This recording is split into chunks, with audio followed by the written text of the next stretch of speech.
যাদের হৃদয়ে আছে আল্লাহর ভয় তারা। হ্যালো বন্ধুরা, আসসালামু আলাইকুম। সাথে আছে আমি শিপন ভাই পাংশা।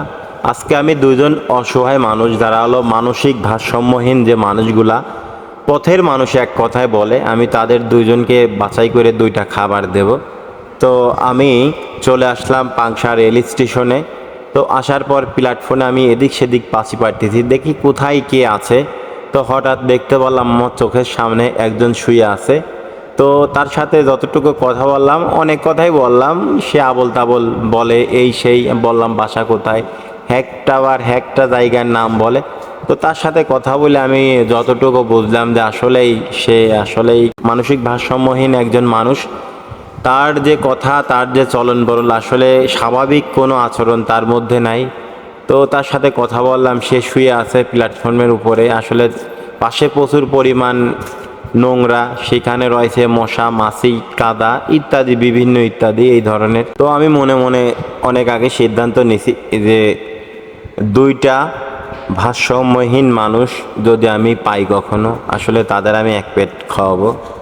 তো আমার বাসা থেকে গরুর মাংস দিয়ে সুন্দর করে আমি বিরিয়ানি রান্না করে নিয়ে এসেছি, সাথে নিয়েছি সালাদ। তো তার সাথে আমি অনেকটা সময় কাটালাম। সে বারেই হাত দিয়ে আমার ব্যাগ ধরতে যাচ্ছিল। তো আমি বারেই আমি পিছে যাচ্ছিলাম, মানে বারে ও চেষ্টা করতেছিল আমার হাত থেকে খাবারের ব্যাগটা নেওয়ার জন্য। আসলে খাবারটায় অনেক সেন্ট বেরোয়ছিল, সে বুঝতে পারিছিল যে ব্যাগে খাবার আছে। তো বারেই সে হাত পাততেছিল। তো তার শরীরে প্রচুর পরিমাণ নোংরা, আসলে হয়তো গোসল টোসল করে না। তো আসলে আমরা এই দুনিয়াতে কত রকম মানুষের সাথে আমাদের বসবাস।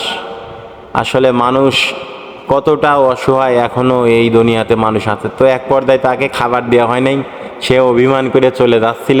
তো আমি আবার তার পাশ যা বুঝালাম যে তুমি এখানে বসো, আসলে তো ওই জায়গা তো অনেক নোংরা, তোমার তো ওইভাবে খাবার দেওয়া যায় না।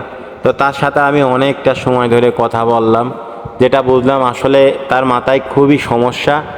কারণ সমস্যা যদি না হতো সে আবল তাবল এইভাবে কথা বলতো না। তো আমি খাবার যখন খুলতে গেলাম, ও দেখতেছি যে বারেই দেখতেছে যে আসলে কি আছে, সত্যি খাবার নাকি। তো খুবই খুশি ছিল, মানে সুন্দরভাবে বাবু মারে ব্রাঞ্চের উপরে বসলো, বসে খাবারের সেন্টটা দেখতেছে। তো মনে হয় খুবই ক্ষুধার্ত ছিল। তো খাবারটি পাওয়া মাত্র বেশি সময় ওয়েট করে নাই। তো আসলে ও আমার সাথে একটু কথা বলল।